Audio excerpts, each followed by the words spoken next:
How to change name in Facebook Lite. How to change name in Facebook Lite. That's what I will show you in this video. But before we begin, make sure to subscribe to the channel and ring the bell to get notified whenever a new video is uploaded. With that said, let's get started. So go ahead and open up Facebook Lite. And once you do that, click on the three lines at the top right corner of your screen. Then scroll down to the settings and privacy section and click on settings. And here from the account section, click on personal information. And then from the name option, click on edit. And here you will be able to change your first name, add or change your middle name, and change your last name.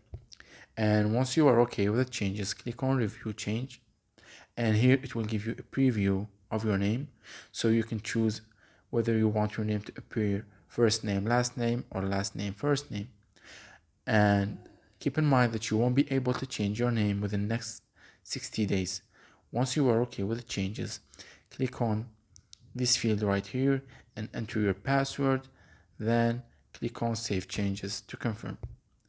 So that was it for this video. That's how you can change and edit your name on Facebook Lite. If you have any questions, please leave them in the comment section down below. With that said, see you in the next video.